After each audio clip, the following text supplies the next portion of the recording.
وقال النبي صلى الله عليه وسلم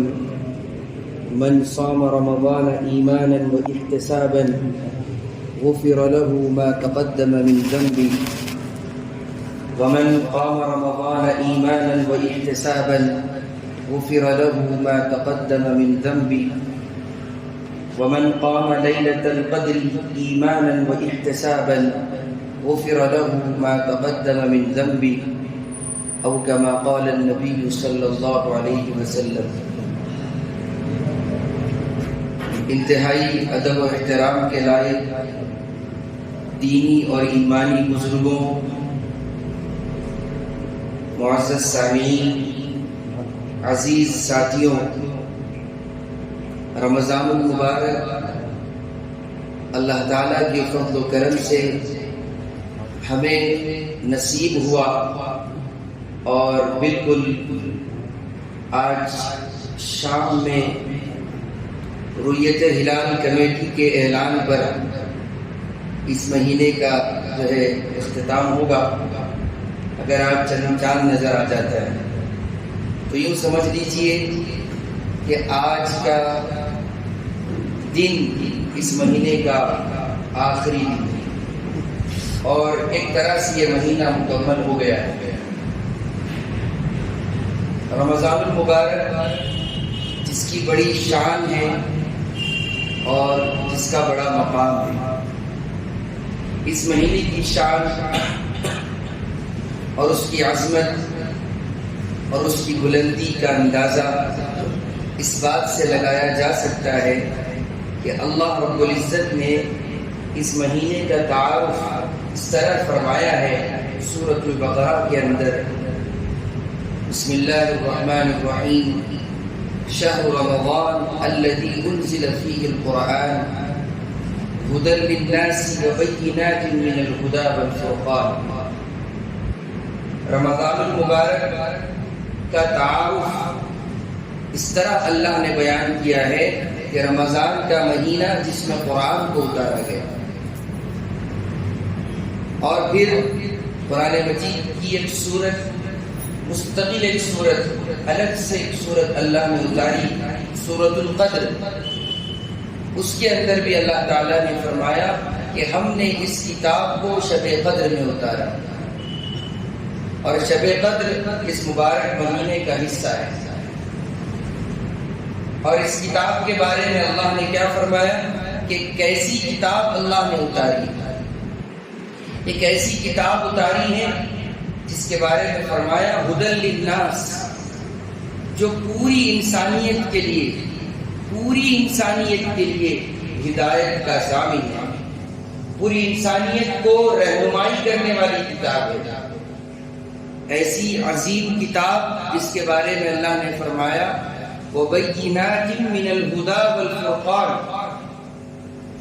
ایسی عظیم کتاب ہے جو حق اور باطل میں فرق کرنے والی ہے، صحیح غلط کا امتیاز،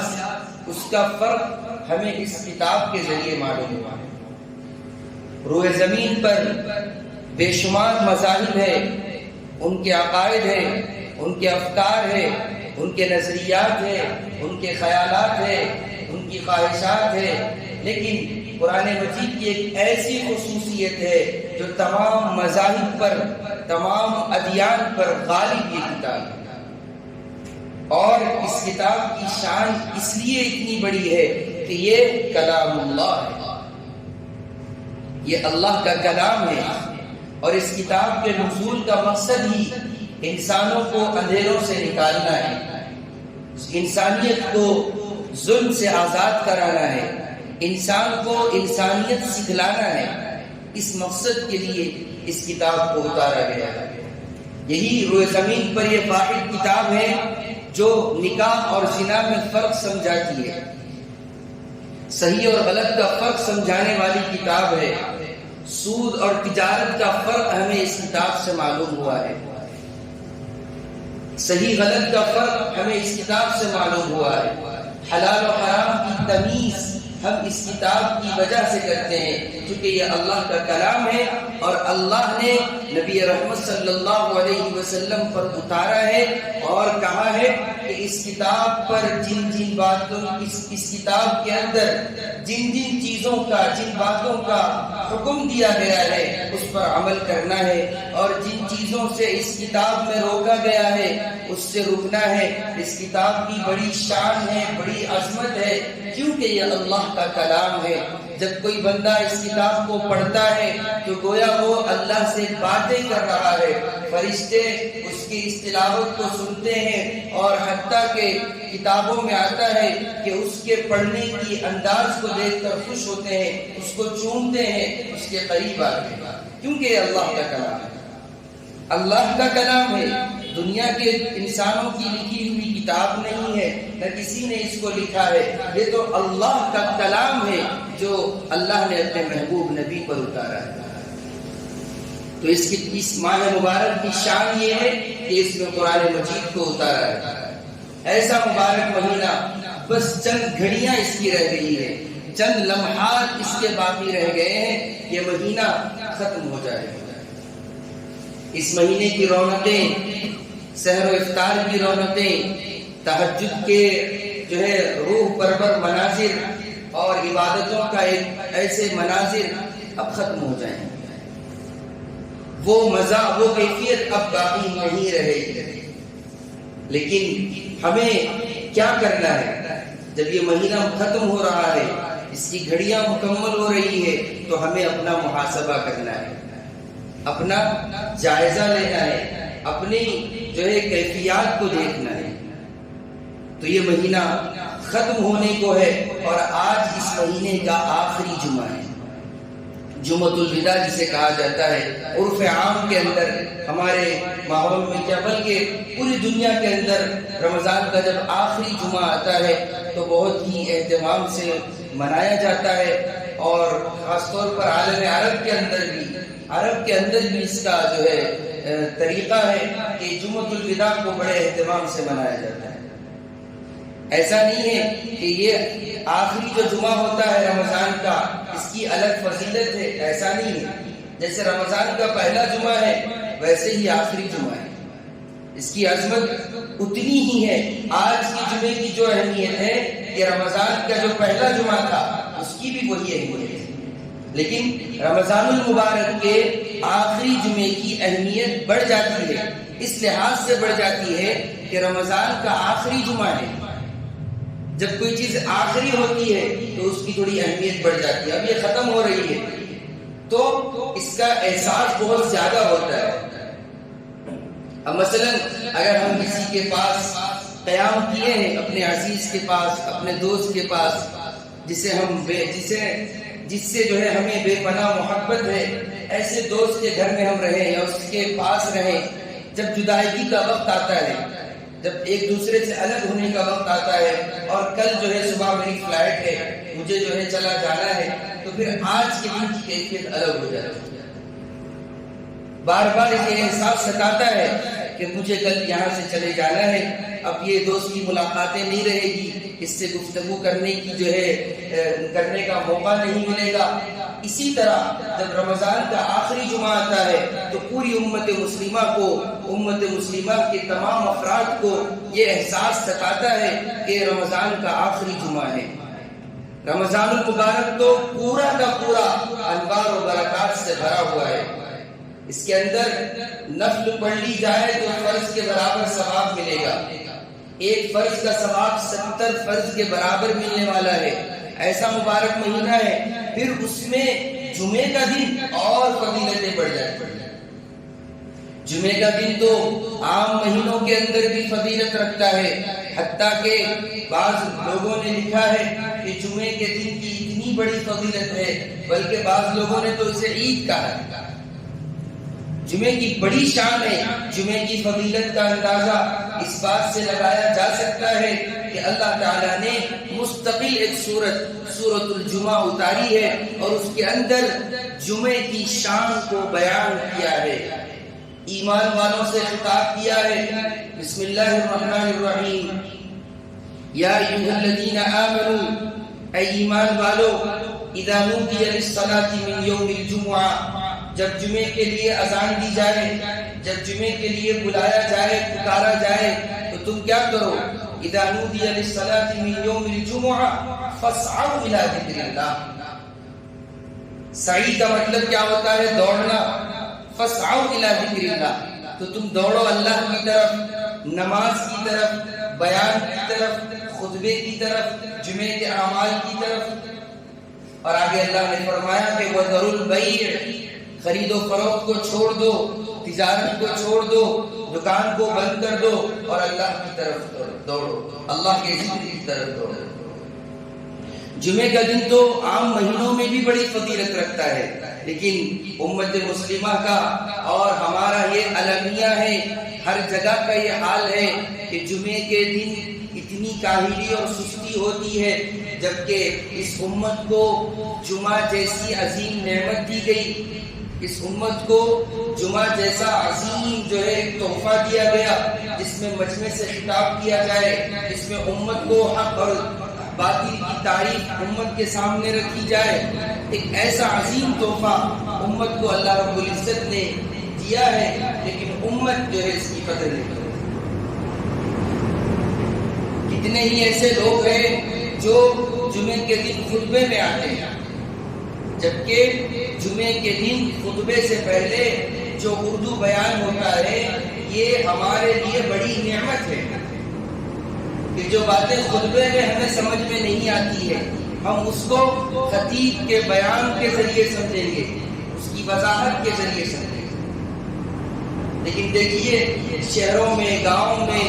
جہاں آپ یہ منظر دیکھنا چاہیں، بہت ہوا کہ کسی مشہور خطیب کی مشہور مسجد میں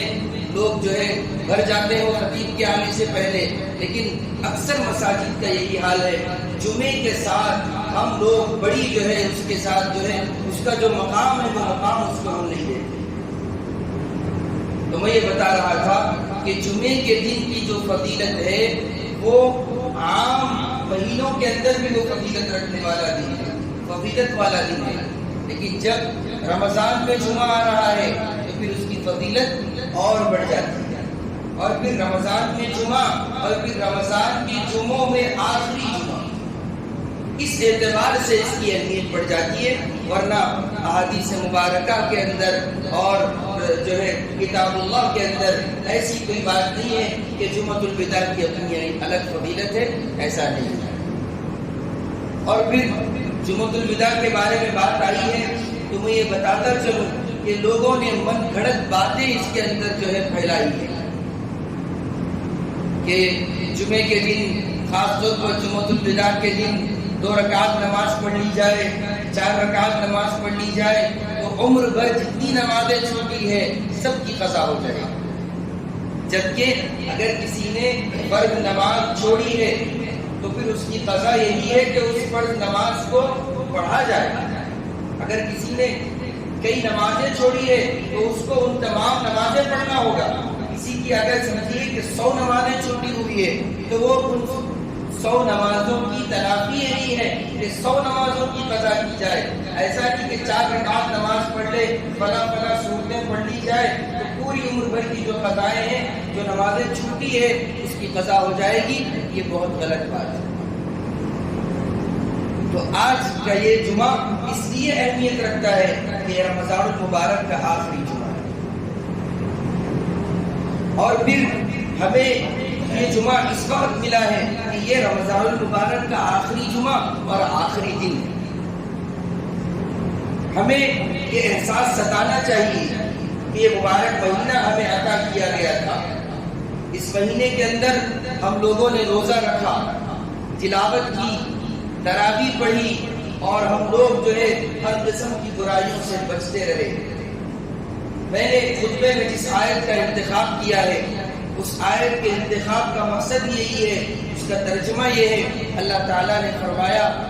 بسم اللہ الرحمن الرحیم یا ایھا الذین آمنوا کتب علیکم الصیام، اے ایمان والو تم پر روزے فرض کیے گئے ہیں، اور فرمایا کما کتب علی الذین من قبلکم، یہ روزے ایسا نہیں ہے کہ صرف تم پر فرض کیے گئے ہیں بلکہ تم سے پہلی قوموں پر بھی روزے فرض کیے گئے ہیں. اور آگے اللہ نے فرمایا لعلکم تتقون، تاکہ تم پرہیزگار بنو، تاکہ تم تقوی والے بنو، خشیت الہی تمہارے اندر آئے. یہ مقصد ہے روزوں کا. اور جب یہ پورا مہینہ گزر گیا، پورا مہینہ ختم ہوا، آئیے ہم اپنے آپ کا محاسبہ کریں، اپنا جائزہ لے، اپنے آپ میں دیکھیں کہ کتنا تقوی والا مزاج ہمارے اندر آیا ہے. روزے میں تھے، روزے کی حالت میں ہم لوگ حلال چیزوں سے بھی بچ رہے تھے، حلال خواہشات سے بھی بچ رہے تھے. پانی پینے کو جی چاہ رہا ہے، لیکن اللہ کا حکم ہے ہم پانی نہیں پی رہے تھے. بیوی حلال ہے، لیکن اللہ کا حکم ہے ہم اس حلال چیز سے بھی رکے ہوئے تھے. کھانے کی چیزیں سب حلال ہے، لیکن روزے کے اندر اللہ کے حکم کے مطابق ہم اس سے رک رہے تھے. جیسے ہی افطار ہوا ہم کھانا بھی کھا رہے ہیں، پانی بھی پی رہے ہیں، جو ہماری ضروریات ہیں اس کو پورا کر رہے ہیں. لیکن جب ہم روزے کے اندر رمضان یہ سبق ہمیں پڑھایا ہے کہ روزے میں حلال چیزوں سے بچنا آسان ہے، بچا جا رہا ہے، تو پھر روزے کے بعد، رمضان کے گزرنے کے بعد تو حرام چیزوں سے بچنا آسان ہو جانا چاہیے. روزے کے اندر انسان اپنی زبان کی حفاظت کرتا ہے، صبر کا مزاج اس کے اندر آتا ہے. حدیث مبارکہ بھی ہے کہ اگر روزے کی حالت میں کوئی جھگڑ رہا ہے، کوئی بد کلامی کر رہا ہے، تو ہم اس سے کیا کہیں کہ میں روزے سے ہوں، انا صائم، میں روزے سے ہوں. تو اس کے بعد پھر روزے کے اندر کئی چیزیں ہیں کہ بعض دفعہ کتنا ہی جو ہے شریر قسم کا آدمی ہو، کتنا ہی اس کو غصہ آ جائے، وہ بس یہی کہتا ہے کہ دیکھیے بھائی رمضان ہے اس لیے میں برداشت کر رہا ہوں، روزے میں ہے اس لیے میں خاموش ہوں، رمضان کے بعد میں بتاؤں گا، رمضان کے بعد بات ہوگی. تو یہ جو رمضان کے بعد یہ کروں گا ایسا بھی نہیں ہونا ہے، رمضان کے بعد بھی رمضان المبارک والی کیفیت ہونی چاہیے. تو یہ چیزیں اگر ہمارے اندر آئی تو پھر یہ رمضان بڑا کامیاب گزرا ہے. اس رمضان سے ہم نے بہت فیض اٹھایا ہے. اگر ہم روزے رکھے مکمل، تراویح بھی پڑھی، تلاوت کا اہتمام بھی کیا، اور پھر رمضان میں بہت جو ہے شوق کے ساتھ ہم جو ہے تلاوت سنتے رہے، پڑھتے رہے، ذکر کرتے رہے، لیکن جیسے ہی عید کا چاند نظر آ جائے اس کے بعد اگر یہ کیفیت ہم سے ختم ہو گئی تو پھر ہم نے رمضان سے کچھ نہیں سیکھا. ایک آدمی ایک ایگزام دینے کے لیے، ایک امتحان کے لیے 1 مہینہ ٹریننگ لیتا ہے، 1 مہینہ جو ہے وہ کورس کرتا ہے، 1 مہینہ ٹیوشن لیتا ہے. اس کے بعد اگر وہ ایگزام نہیں لکھے، امتحان میں جو ہے اچھے نمبرات کو حاصل نہ کرے تو پھر اس کو بہت افسوس ہوتا ہے. ایسے ہی اگر ہم لوگوں نے پورا رمضان گزارا ہے اور رمضان المبارک جیسا عظیم مہینہ ہمیں ملا ہے، لیکن جیسے ہی رمضان ختم ہو جائے، اگر ہماری مسجدیں ویران ہو جائے، تلاوت کا مزاج ختم ہو جائے اور طبیعت کے اندر صبر والا مزاج ختم ہو جائے، غصہ پھر جو ہے ویسے ہی آنے لگے، تو پھر رمضان سے ہم نے کچھ نہیں سیکھا. امام غزالی رحمۃ اللہ علیہ نے لکھا ہے کہ جو بندہ رمضان کو اچھی طرح گزارتا ہے، رمضان کو جو ہے وہ جس طرح گزارنا ہے اس طرح گزارتا ہے، روزہ بھی اہتمام سے رکھتا ہے، تراویح بھی اہتمام سے پڑھتا ہے، قرآن کی تلاوت کا مزاج بھی بنایا ہوا تھا، اور جو ہے وہ پوری جو ہے گھڑیوں سے فائدہ اٹھاتا رہا، تو پورے 11 مہینے اس کے لیے عبادتیں کرنا، تلاوت کرنا آسان ہو جاتا ہے. جیسے اس سے پہلے شب قدر کے موقع پہ یہ بات آئی تھی کہ اللہ کے نبی علیہ الصلوۃ والسلام نے جو فرمایا ہے کہ روزہ اور قرآن اس کا گہرا رشتہ ہے. رمضان میں روزے فرض کیے گئے، رمضان میں قرآن مجید کو اتارا گیا. حضور نے فرمایا الصیام والقرآن یشفعان للعبد یوم القیامہ، روزہ اور قرآن یہ دونوں بندے کی شفاعت کریں گے روز قیامت. قیامت کے دن یہ جو ہے بندے کی سفارش کریں گے۔ دنیا میں دیکھتے ہیں سفارشوں پہ کام ہوتے ہیں، فونوں پہ کام ہوتے ہیں، سفارشوں پہ تعلقات پر کام ہوتے ہیں، تو روزہ اور قرآن ایک ایسی عظیم نعمت ہے کہ یہ قیامت کے دن بندے کی سفارش کرے۔ یہی وجہ تھی ہمارے اکابرین، ہمارے اسلاف اور پھر میرے اور آپ کے نبی جناب محمد رسول اللہ صلی اللہ علیہ وسلم کا معمول ماہ مبارک کے اندر اس عظیم مہینے کے اندر کیا تھا؟ قرآن کی تلاوت آپ کثرت سے کیا کرتے تھے۔ آپ حضرت جبریل علیہ السلام کو قرآن کا دور سنایا کرتے تھے، اور اس کے بعد آپ کے صحابہ کی تعریفات اور ان کی زندگیوں کو اگر ہم دیکھیں گے کہ رمضان کا مہینہ جیسے ہی آ جاتا وہ عبادت کے لیے تیار ہو جاتے، تراویح کا اہتمام، خوب تلاوت کا اہتمام ہوتا ہے۔ اور پھر ان ہستیوں کا رمضان کیا، غیر رمضان کا حال بھی ایسا تھا۔ میرے اور آپ کے نبی حضور اکرم صلی اللہ علیہ وسلم نفل نماز کے لیے کھڑے ہوئے ہیں، آپ سورہ فاتحہ کی تکمیل کے بعد سورہ بقرہ کا آغاز ہوتا ہے، سورہ بقرہ پوری حضور پڑھ لیتے ہیں، پھر اس کے بعد جو ہے سورہ آل عمران کا آغاز ہوتا ہے، پوری سورہ آل عمران پڑھی جاتی ہے، پھر اس کے بعد سورہ نساء کا آغاز، سورہ مائدہ پر جو ہے رکوع ہوتا ہے۔ یہ ہمارے نبی کا عمل ہے۔ وہ لوگ دیکھیں جو قرآن مجید کو جو ہے نفل نماز میں کم سے کم جو ہے سننے کو آسان سمجھتے ہیں اور سن کر جو ہے جلد سے جلد فارغ ہونا چاہتے ہیں، ایسے احباب ہم لوگ دیکھیں کہ ہمارے نبی کا رمضان اور غیر رمضان کا کیا حال تھا۔ تو پھر میں یہ بتانا چاہتا ہوں کہ رمضان جب ہم لوگوں نے گزارا ہے تو رمضان میں تو یہ ہونا تھا کہ ہر مومن، امت مسلمہ کا ہر فرد کی یہ ذمہ داری تھی کہ وہ پورے رمضان میں کم از کم ایک قرآن مجید مکمل کر لے، کم از کم ایک قرآن مجید مکمل کر لے، ورنہ تو ہمارے اسلاف کی تاریخ اور ہمارے اکابرین کی جو ہے تاریخ کو اگر ہم پڑھیں گے بار بار یہ باتیں آتی ہے کہ کسی کی 63 قرآن مجید مکمل ہے، کسی کی 30 قرآن مجید مکمل ہے رمضان کے اندر۔ جب یہ لوگ رمضان میں اتنا قرآن پڑھتے تھے تو غیر رمضان کے اندر ان کے لیے تلاوت کرنا آسان ہوتا تھا۔ ایسی بھی ہستیاں گزری ہے، جیسے میں اس سے پہلے بھی بات رکھا ہوں، شیخ الحدیث حضرت مولانا زکریا علیہ الرحمہ کا معمول رمضان میں تو تھا ہی، غیر رمضان کے اندر کہ آپ سفر کے اندر 21 پارے 25 پارے پڑھ لیتے تھے ایک سفر کے اندر، اور تبلیغی اجتماعات کے اندر اجتماعات چل رہے ہیں، بیانات ہو رہے ہیں اور آپ اپنی تلاوت جاری رکھے ہوئے ہیں۔ اس تلاوت کی برکت سے جو ہے آنے والی مصیبتیں ٹل جاتی ہیں۔ تو رمضان المبارک ہمیں ملا تھا اور بڑی ہی شان کے ساتھ ملا تھا۔ اب ہمیں یہ دیکھنا ہے کہ ہم نے اس کی کتنی قدر کی۔ ہماری مسجدیں جو ہے جمعے کی علاوہ جو نمازیں ہیں اس نمازوں میں جمعے کا منظر پیش کر رہی تھی، تو پھر کیا عید کا چاند دیکھنے کے بعد وہ منظر نظر نہیں آیا، گھروں میں وہ ماحول نظر نہیں آیا، تو خدا کی قسم ہم نے رمضان سے کچھ نہیں سیکھا، رمضان سے ہم نے کچھ فائدہ نہیں حاصل کیا۔